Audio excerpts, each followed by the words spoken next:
Hey everyone, as promised, I'm back with an update. I thought I'd let you know how my torque converter saga has ended up. A little background, this car is a dog out of the hole. Even with the 355 gears and the trans brake, the best I could manage was a 194, 195, 60 foot. So this thing really just needed a looser converter. So I got with Russell from Sound German Automotive, talked to him. He had a core laying around, which he believes came out of a V6 car, V6 Mercedes. It's got the smaller diameter than the other converters that sit behind the 5.4 liters.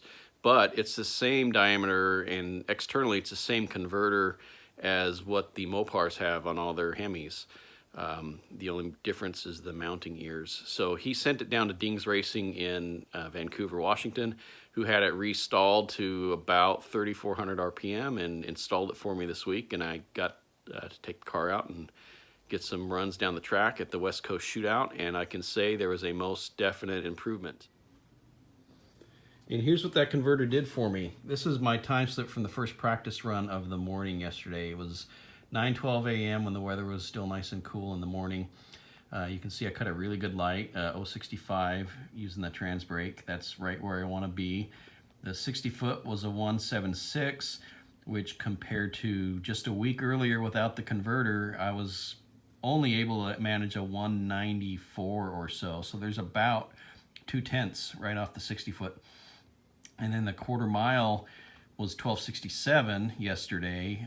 A week earlier, my best quarter mile was a 1294.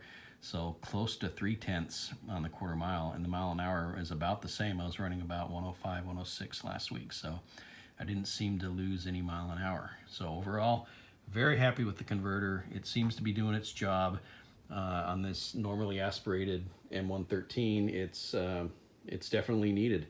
I don't know if it's something that you would necessarily want to put behind a supercharged M113, because those things make way more torque than these do down below, and then you might just have traction problems. But this car really likes it, so I'm very happy. So the other thing I need to update you about was the West Coast Shootout. I was running the street tire bracket class and did pretty well. I got to the semifinals, but then I lost when there was only 4 of us left. And here's the time slip from that run. I'm on the left, and you can see I dialed at 1275. I left way too much time on the tree, almost a 10th. I gave the guy almost a 10th on the tree, and ultimately that's what did me in. He ran closer to his number than it shows here. He was letting off right through the traps. You can see that in the heat of the day, it had warmed up to, I don't know, it's probably 85 degrees out there. It was hot, and the car was running 2/10 slower and 2 miles an hour slower than it was in the morning. So the car definitely slowed down throughout the day, but all in all, it was fairly consistent. And then I just slept at the tree and cost myself a trip to the finals. But it was a fun event, West Coast Shootout in Woodburn, Oregon.